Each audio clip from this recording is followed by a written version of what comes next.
É isso aí, pessoal. Estamos começando mais um programa Peripatéticos aqui pela Rádio Cantareira FM 87.5 e também pela Estilo Web Rádio. Eu sou Rafael Norberto e vou com vocês na próxima hora trazendo o melhor do pensamento filosófico, reflexões e discussões.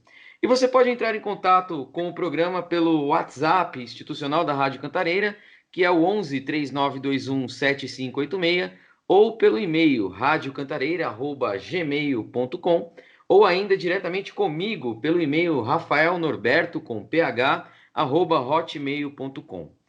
E hoje é dia de falarmos mais uma vez de volta às aulas. Nem sei se eu posso mais chamar de volta às aulas, porque já voltou, né, aqui em São Paulo já há mais de um mês, aulas presenciais, mas continua sendo um assunto muito polêmico, principalmente se levarmos em conta a situação do Brasil no atual momento.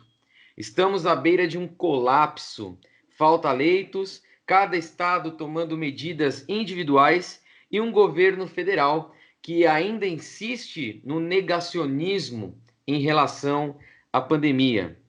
Do dia para a noite, em dezembro, a educação foi transformada em serviço essencial, com certeza para atender interesses de determinados grupos e segmentos empresariais e principalmente atender aos pais, que, fazendo aqui até uma brincadeira, já nem sabem mais o que fazer com seus filhos.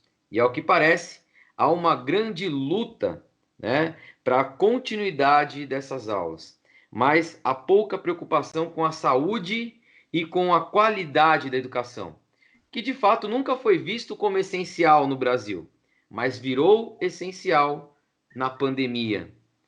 E com a gente hoje, o doutor Marco Aurélio Guimarães, que é professor de Medicina Legal e Bioética da Faculdade de Medicina Legal de Ribeirão Preto. Boa noite, doutor Marco. Muito obrigado por aceitar o convite de falar com o programa Peripatéticos. Boa noite, Rafael. Boa noite a todas e todos que estão nos ouvindo. Agradecer aí o convite, a gentileza e a confiança, né, para essa nossa conversa. Bom, então hoje nós temos aí bastante coisa a falar, né? E vou aproveitar exatamente esse segmento, né? O senhor que é da área da saúde, como que você, profissional da saúde, vê essa retomada às aulas? Existe algo que não está sendo levado em conta, algo que está sendo omitido, ou, infelizmente, os nossos governantes não conseguem enxergar? Olha, Rafael, eu estou observando essa situação do retorno às aulas de uma forma extremamente temerosa, muito mesmo, estou com muito medo. Eu aqui na Faculdade de Medicina de Ribeirão Preto, né, aqui na USP, eu já tenho de longa data aí um projeto de prevenção de violência contra crianças, né? E toda vez que o assunto gira em torno de segurança e violência contra crianças, isso me sensibiliza bastante. E uma das coisas que tem me apavorado é que esse retorno às aulas, né, foi feito de uma forma, eu diria, bastante inconsequente, né? Eu acho que essa é a palavra mais suave que eu consigo para definir essa situação, né? E os motivos eu posso explicar agora na sequência, né? Um dos pontos, mas acho que um dos pontos principais, né, é de que, como você falou, né, depois de um ano aí de pandemia, praticamente, né, tá todo mundo cansado de ficar isolado e tentando manter o controle da situação, principalmente quem tem criança em casa, e querem que as crianças voltem às atividades nas escolas, né, mas o problema maior é que parece que os órgãos governamentais não estão muito dispostos a fornecer as informações reais para os pais acerca dos riscos envolvidos nessa volta às aulas, né? E uma das coisas que me preocupa bastante é o fato de que até agora não se ouve falar na grande mídia, né, a respeito de algo que está acontecendo, está gerando mortes entre crianças e não se comenta, que é a síndrome inflamatória multissistêmica pediátrica, né? E eu duvido, né, que muitos dos pais, se tivessem sido devidamente informados sobre os riscos que representam voltar as crianças às aulas agora e da forma como está voltando, se deixariam seus filhos voltarem, né, sabendo que existe uma consequência tardia da Covid-19, né, que mata crianças, né, e que uma taxa de mortalidade que é o dobro da mortalidade que acontece com os adultos. Né? Então, eu me pergunto se pais e mães gostariam que seus filhos voltassem para as escolas, considerando-se essas possibilidades. Né? Então, eu vejo com muito temor essa retomada às aulas, né? Principalmente no que se fala na possibilidade do retorno do serviço público. Né? Se já em particulares já está muito arriscado, né, e é muito temeroso, imagina no serviço público. Você passou esses dados previamente, né, sobre a síndrome inflamatória sistemática pediátrica, né, mas eu mesmo nunca tinha ouvido falar disso, né? Você comentou previamente que era uma síndrome rara. Tem algum motivo para ela estar deixando de ser rara ou ela realmente está ligada única e exclusivamente a implicações pela Covid-19?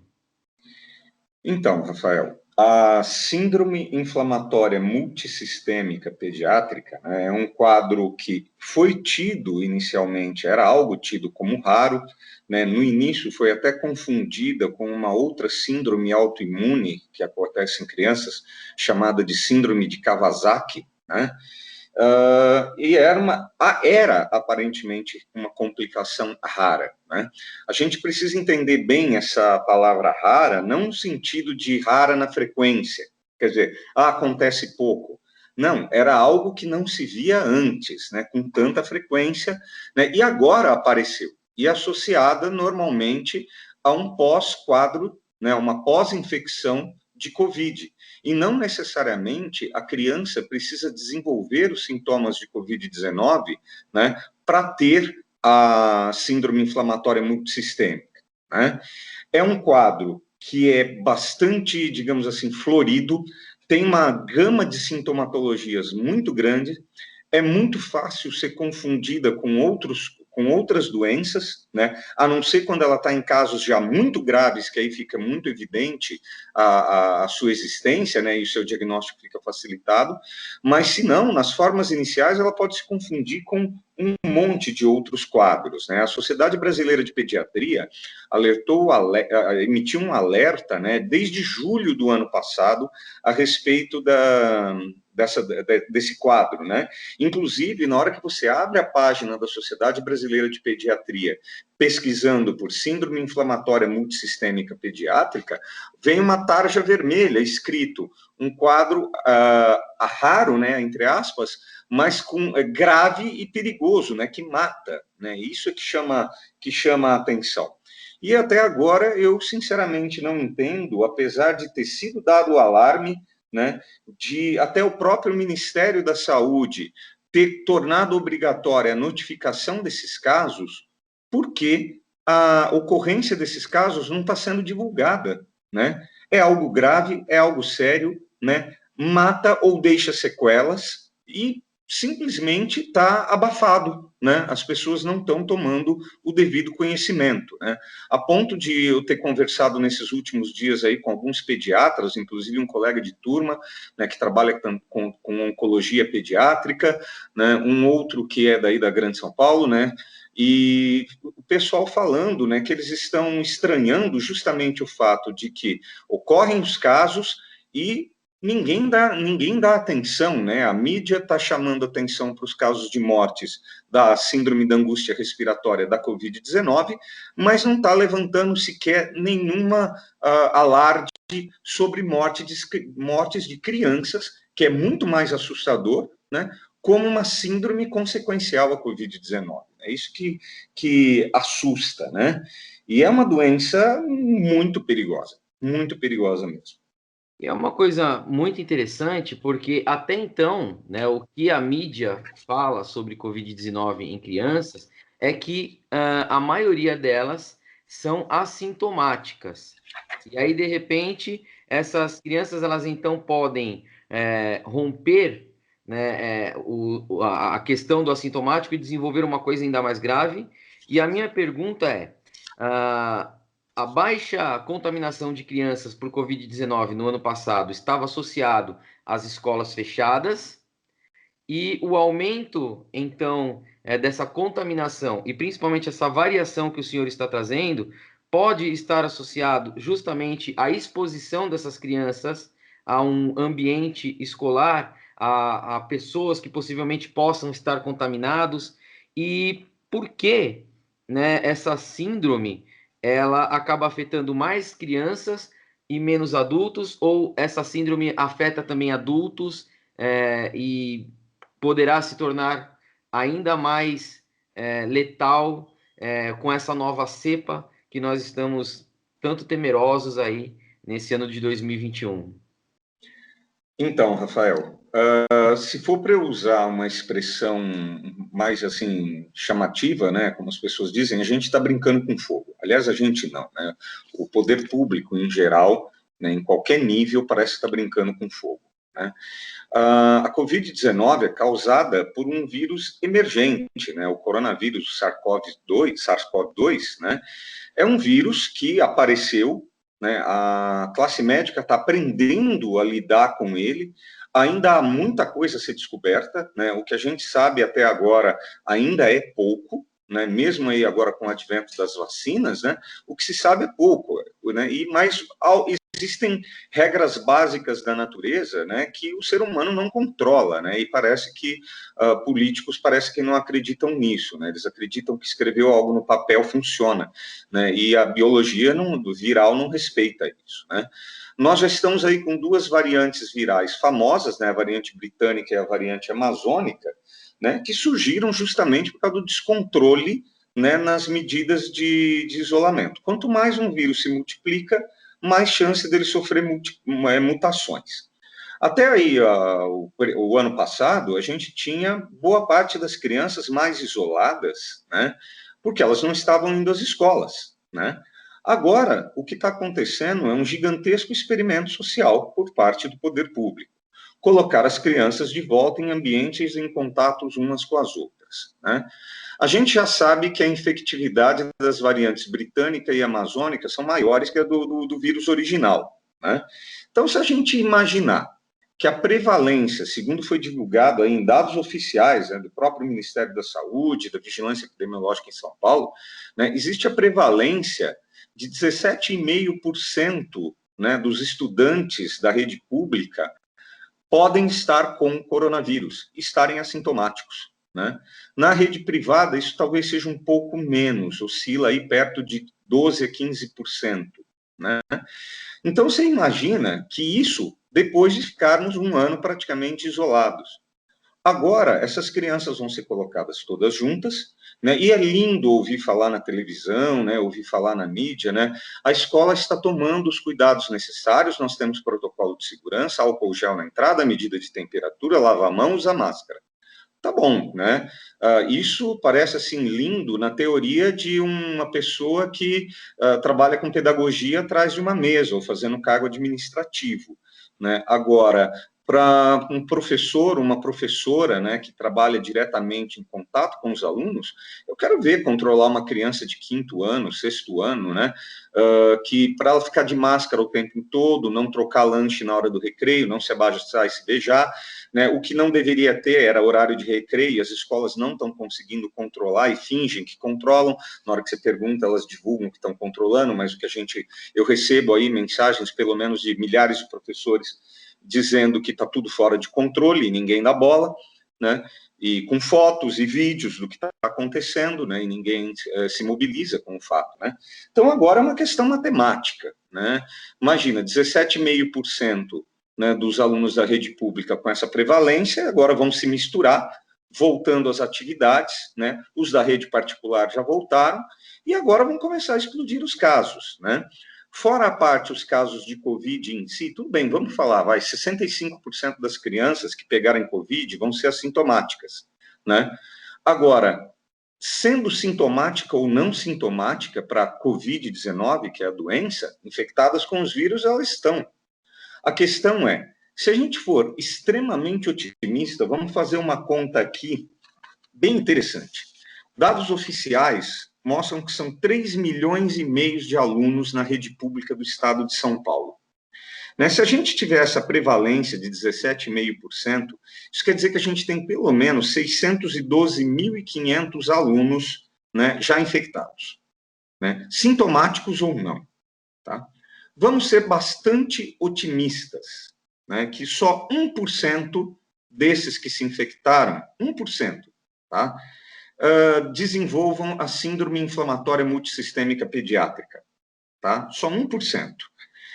Se a mortalidade dessa doença, desse quadro, é de 7%, ou seja, ela mata pouco mais que o dobro, né, do que mata a Covid-19 em si em adultos, isso quer dizer que, de cara, a gente tem pelo menos 428 mortes de crianças previstas para os próximos, agora para as próximas semanas, com o retorno às aulas.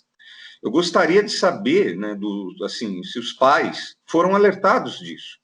Eu acho que tomar uma decisão de mandar o filho ou não para a escola, tudo bem, existem as necessidades sociais, entendo aquela mãe que vive sozinha e que tem que mandar o filho para a escola porque tem que trabalhar, que está desesperada, tudo bem, deveria haver uma triagem para que esses casos fossem estritamente necessários, as crianças fossem mandadas para a escola. Todas aquelas que tenham possibilidade de um acesso remoto não deveriam ir. Né? Isso seria a regra no meio do ensino privado. Né? O ensino privado não deveria, teoricamente, ter voltado. Né?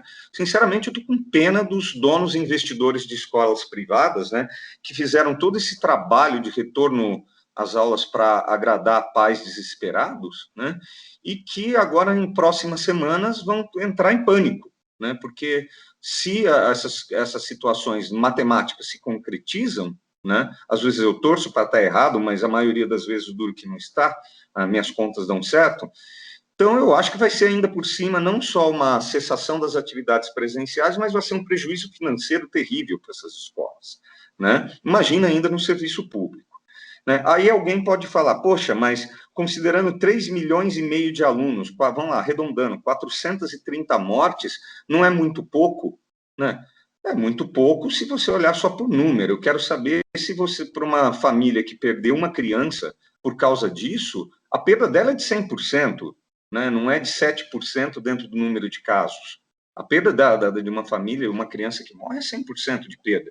Né? Então, é algo muito sério a se preocupar, e eu gostaria de saber, né, um mínimo de cobrança que os pais deveriam fazer, né, e as escolas, tanto públicas e particulares, deveriam fazer, é chegar para o poder público agora e falar assim, reiniciaremos as aulas ou manteremos as aulas presenciais somente se o poder público divulgar claramente qual é o número real de casos de síndrome inflamatória multissistêmica pediátrica até o presente momento, quantas mortes aconteceram já por essa síndrome, quantos casos de sequela, porque também é uma doença que, quando não mata, muitas vezes deixa sequela, e quantos casos sequelados até o presente momento, né? Para eu decidir se eu vou mandar meu filho de volta para a escola ou não.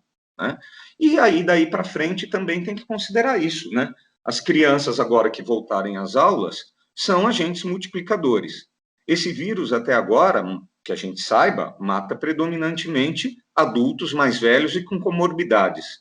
Basta ele começar a se multiplicar muito rápido entre pessoas mais jovens, para, estatisticamente, surgir uma variante mais resistente, mais infectante, que tenha potencial para matar crianças não só com síndrome inflamatória multissistêmica, 15, 20 dias depois do que seria o prazo para uma Covid-19, né, um mês depois, até 3 meses, né, mas se essas crianças não vão começar a desenvolver Covid-19 propriamente dita, né, com síndrome de angústia respiratória. Ou seja, as escolas viraram grandes laboratórios de virologia para seleção de novas cepas. Né? Esse é meu temor. Essa possibilidade existe? Existe, é real e concreta. Né? Agora, a questão de aguardar os resultados. Né? Mas que se eu fosse dono de uma escola, o mínimo que eu cobraria do poder público antes de fazer qualquer tipo de investimento de infraestrutura, cuidados na minha escola, é exigir, no mínimo, os números reais. Né? Porque, a partir do momento que se cumpre uma ordem governamental, você segue e acontece um problema, vai ser muito fácil o órgão governamental dizer foi você que não tomou cuidado, as suas medidas foram falhas, a criança que estava lá se contaminou ali ou não, ou foi porque os pais levaram para outro lugar. Quer dizer, a distribuição da culpabilidade vai ser muito fácil, né? O vírus não é tão rastreável assim, né? Mas eu pensaria 1000 vezes antes de fazer um investimento desse. Né? O dia que uma família cismar de processar uma escola porque apareceu um caso no seu filho e dizer a escola não cumpriu com as medidas sanitárias, né, e tenho fotos, tenho vídeo, a própria criança falou que aquilo não foi seguido, quem vai responder é a escola, não vai ser o Estado, né? Se não se exigir esses dados antes, para saber quais os meus limites de segurança de trabalho, eu teria minhas dúvidas, né? E o nosso secretário de Educação aqui de São Paulo, Rosselli, né? Ele diz que é totalmente seguro. Inclusive, ele deu uma entrevista recentemente, falando sobre a contaminação de alguns professores e ele culpou os professores, pela contaminação. Disse que os professores, não tinham seguido os protocolos, como se os professores eles tivessem ido para lá de livre e espontânea vontade e não para cumprir uma ordem judicial. Aliás, esse mesmo secretário de Estado de São Paulo ele justificou o retorno alegando prejuízo pedagógico, questões psicológicas como depressão, tristeza, ansiedade e até mesmo síndrome do pânico.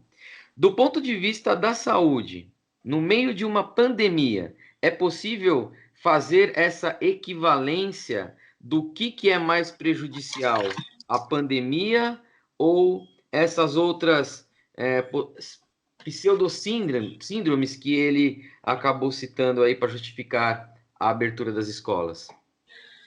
Então, Rafael, vamos lá. Vamos por parte aí dentro dos comentários, né?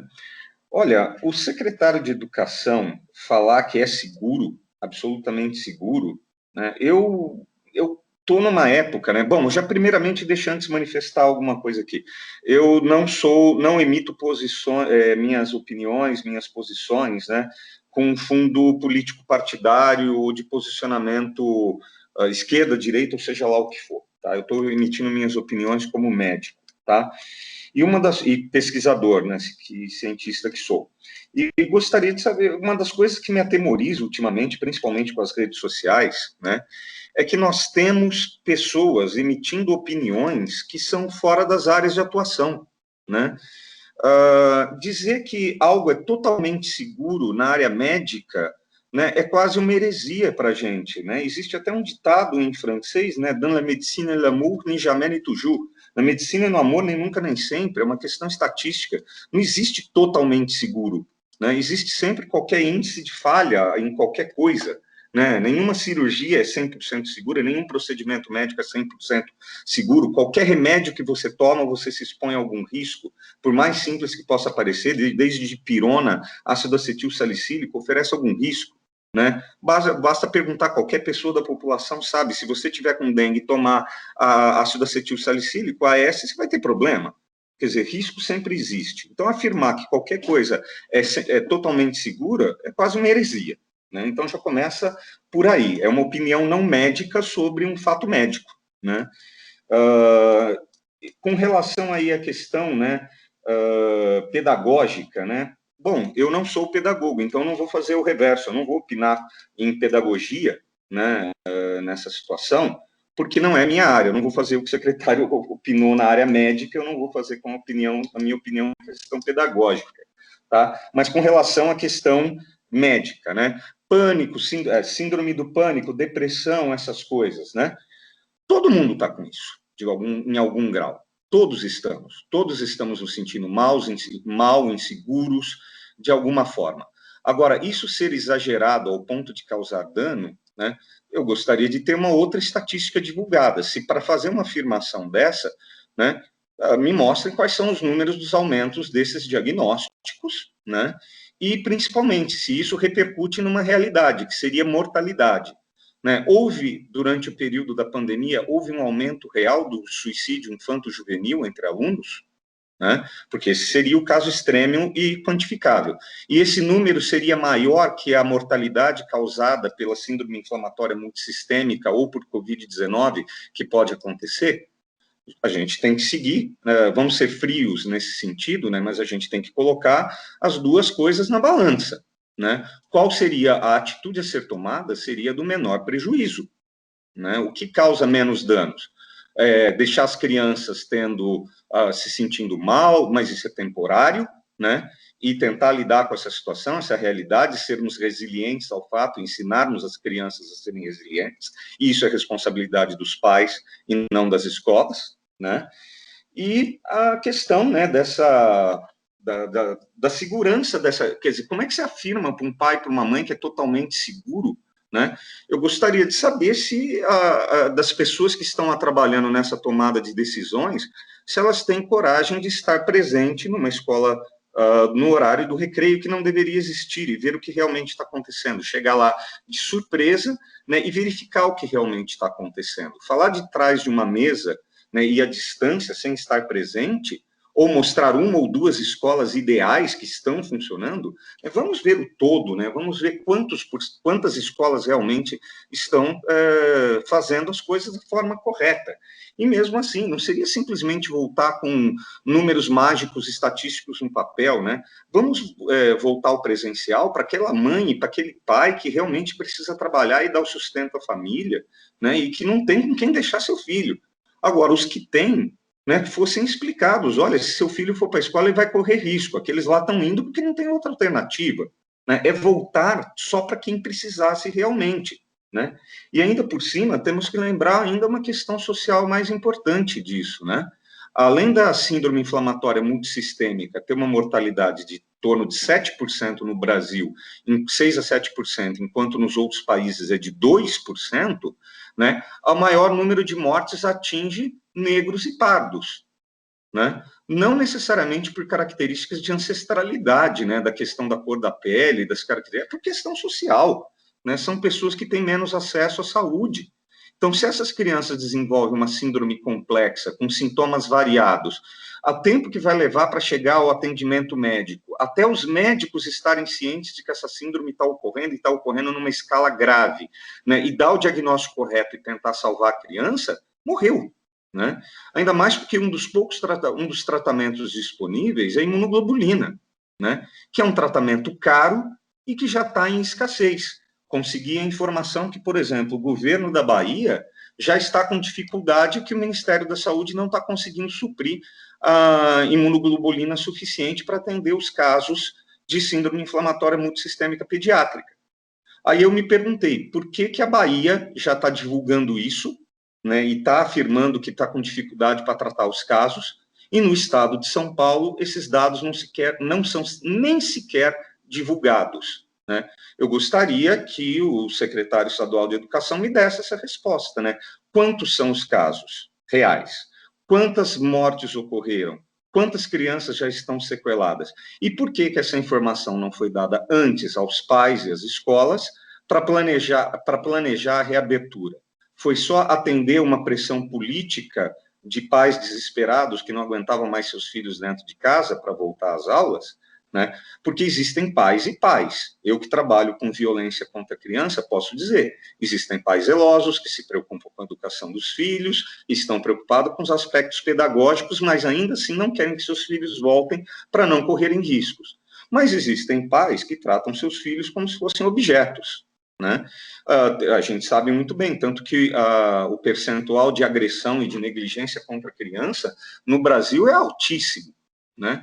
E são provavelmente justamente esses pais que têm dificuldade de lidar com seus filhos, né, as famílias distônicas, né, que querem que seus filhos sejam jogados em escolas que danem essas condições. Né? O importante é que ele não fique em casa e eu tenho sossego para ir trabalhar, fazer minhas coisas.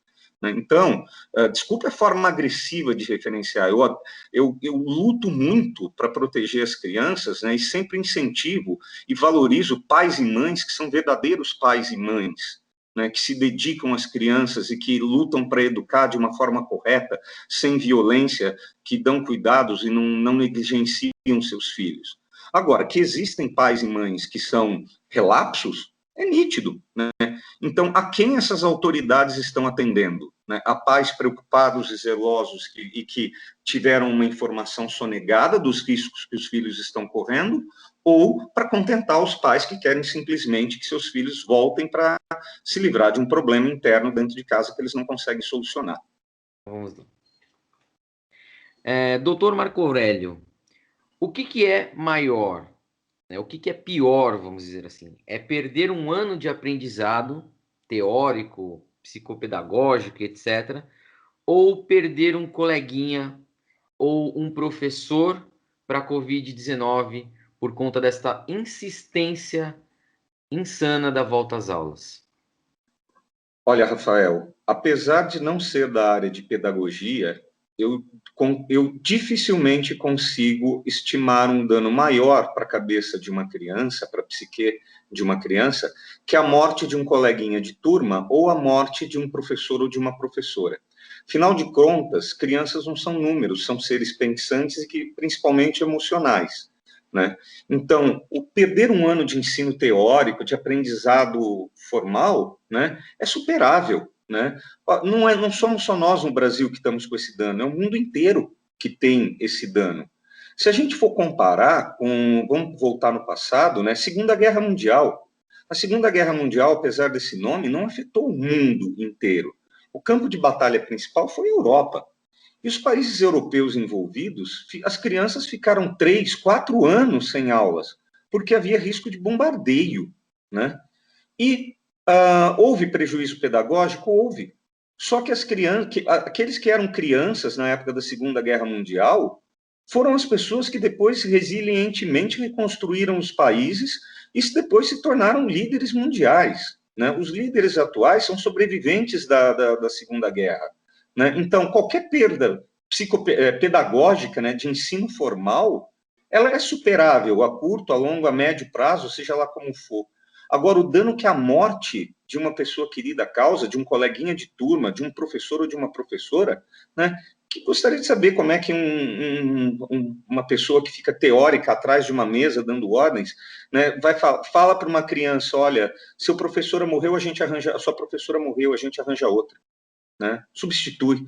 As pessoas não são substituíveis, existem vínculos emocionais. Né? Então, em termos médicos, eu acho que o dano da morte é muito maior do que qualquer dano psicopedagógico.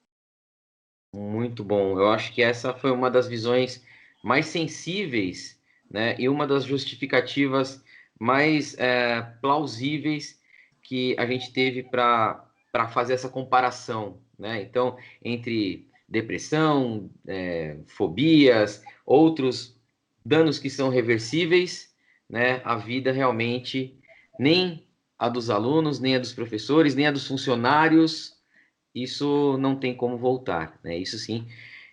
E principalmente a questão da guerra, né? Essas crianças tiveram que reconstruir a Europa. Muitas delas ficaram órfãs de pais e mães, né? E realmente construíram a Europa, né? Então, muito bom o comentário. Eu que agradeço, Rafael. Eu acho que as pessoas precisam parar um pouco para pensar nisso. Né? Eu acho que foi criada uma ilusão de que a Covid-19 é inofensiva a crianças, e não é. E a gente, ainda pior, não sabe os efeitos dessa doença a longuíssimo prazo. A gente não sabe se quem pegou daqui a alguns anos pode desenvolver ainda coisas piores, né, em termos de autoimunidade ou em termos de outras consequências médicas. Então, eu acho que autoridades estão brincando com fogo. O biológico não respeita leis dos homens.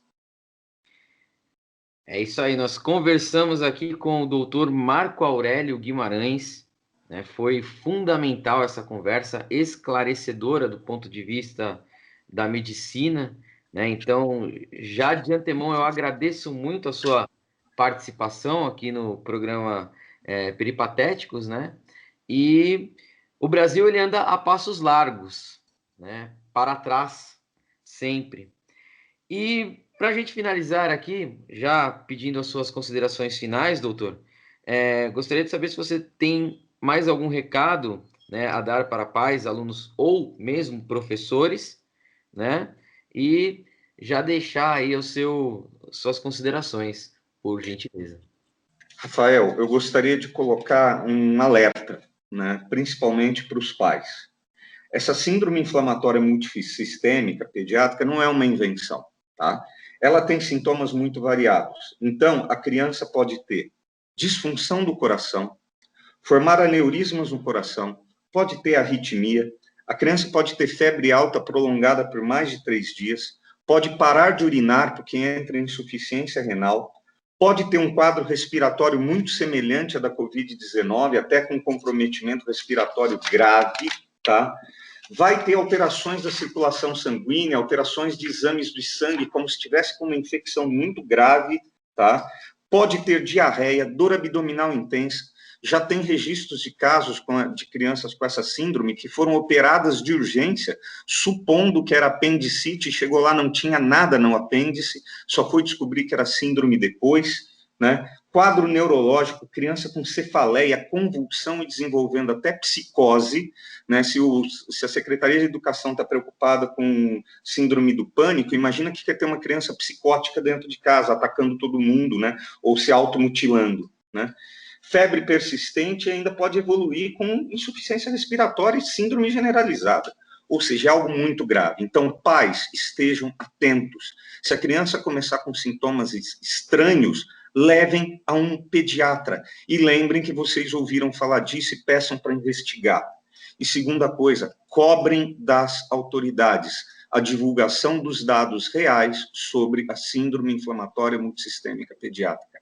Pais cobrem, professores cobrem, diretores de escola, donos, proprietários, investidores de escola, cobrem das autoridades. As escolas estão virando laboratórios sociais de experimentação biológica viral. Parece um grande experimento conjunto, né?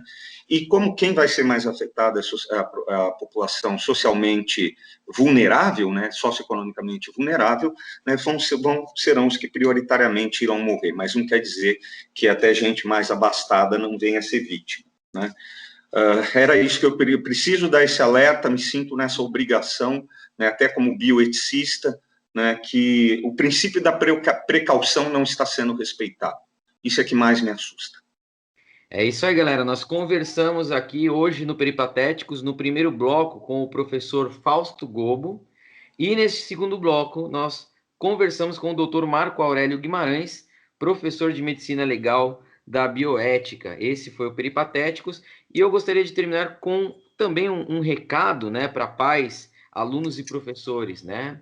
Os professores, eles estão indo presencialmente cumprindo uma ordem judicial, né, uma determinação da justiça. Os professores não têm escolha, né? Muitas vezes a própria escola, não sei se tem força para lutar contra isso, mas os pais, a eles incumbiram a responsabilidade de escolher. Ou seja, o que vir a acontecer no futuro é uma responsabilidade muito do governo e daqueles que tiveram escolha. Doutor Marco Aurélio, muito obrigado, foi esclarecedor, acho que foi uma das melhores entrevistas que eu já ouvi do ponto de vista da saúde em relação à volta às aulas. Então, espero no futuro poder conversar com o senhor outras vezes. Muito obrigado. Eu que agradeço, Rafael, estou à disposição. E se tiverem alguma dúvida, precisarem entrar em contato, fique à vontade, que eu puder ajudar a esclarecer. E vamos lutar todos para que essa verdade venha à tona, né? Afinal de contas, o governo do estado não pode sonegar tanta informação assim, né, para a população, né? Outros estados estão divulgando, porque o nosso não, né? É isso aí, galera. Esse foi o programa Peripatéticos.